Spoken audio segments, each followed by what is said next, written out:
are Purple Horrors of Tzeentch radical in patch 6.3.4. What's that? Oh, it's formerly Exalted Pink Horrors, but they chuck purple fireballs.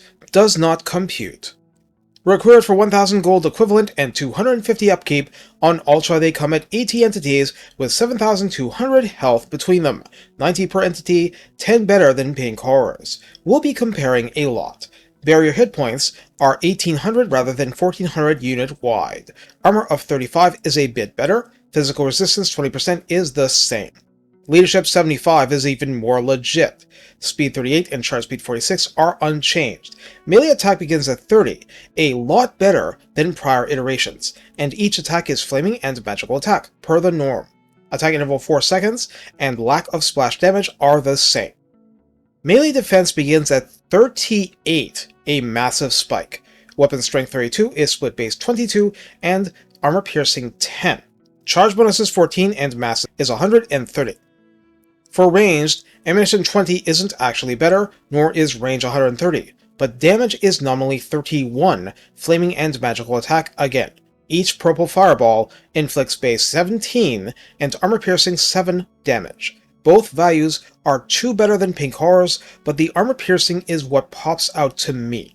This is better than the base AP damage of crossbow units. Total accuracy remains 20 and calibration distance remains 85 meters, but calibration area 1.4 meters is significantly tighter, so accuracy against small characters and single entities should be boosted. There's still no multi-target pen. Something notable is that beyond the usual, hide and force, demonic, and causes fear, the unit comes inherently with arcane mirth, for plus 20% winds of magic recharge mid-battle, half an arcane conduit. In campaign with Kairos, you can make blue and pink horrors get this, and I say that's a good tech. Multiplayer or general chaos forces may create a place for this, or might not. It's an expensive unit. We'll repeat the redline and text section since nothing became less relevant. In the redline skills for proper Tzeentch demonic lords, Accursed Horrors at 3 pips adds barrier plus 10% and missile strength plus 16%. At rank 7 and up, Horrific Advancement promotes them to get leadership plus 6, speed plus 10%, and missile resistance 15%, which might help them actually last long enough to wreck stuff. 3 pips of Savage Bloodlust slaps on armor plus 12 and charge bonus plus 12 flat. 3 pips of Warp Fire grants speed plus 6%, melee defense plus 8, very interesting here, and missile strength plus 12%, which is certainly nice. At rank 7, Legion of Doom will grant armor plus 10, melee defense plus 5, and spell resistance plus 20%, and Malevolent Ranger also applies for armor plus 10 again, reload time reduction 10%, and missile resistance 15%.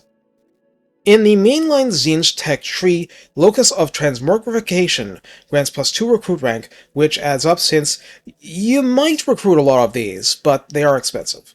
Greater Locus of Change helps with minus 5% recruitment cost, and hopefully that'll help you get more, and adds Arcane Mirth, but this unit already has it.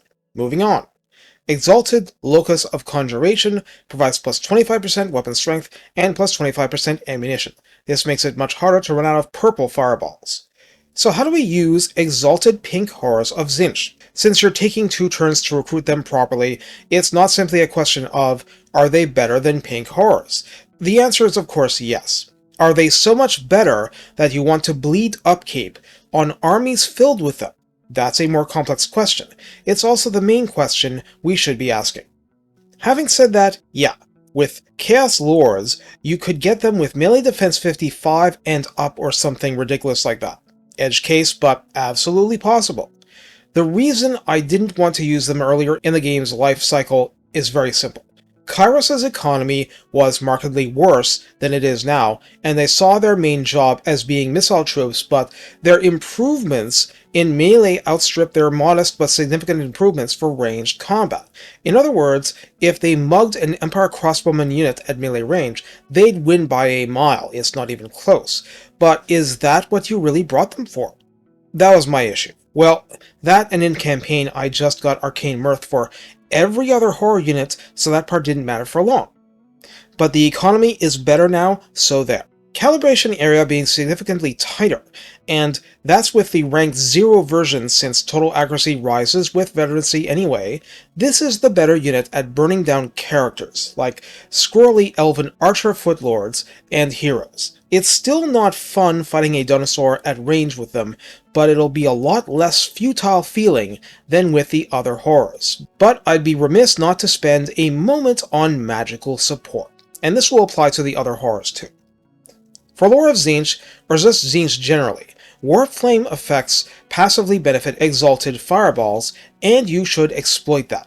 Well, Kindle Flame from cultists will absolutely rock too. That's how you raise damage generally with them. For dealing with armor, Tzeentch casters have one more flavor, and like blood, it tastes of iron. Lore of Metal has ways of helping you weaken armor, and while the passive is for melee, that Rust spell is definitely a big deal for you. Like Radicals in the political sphere, isolate the target, weaken it, bombard it with lots of heat and flame, and mock it all the way down. Selectively deleting units is a very Mao Zedong spin on the old Sun Tzu stuff, but don't knock what works.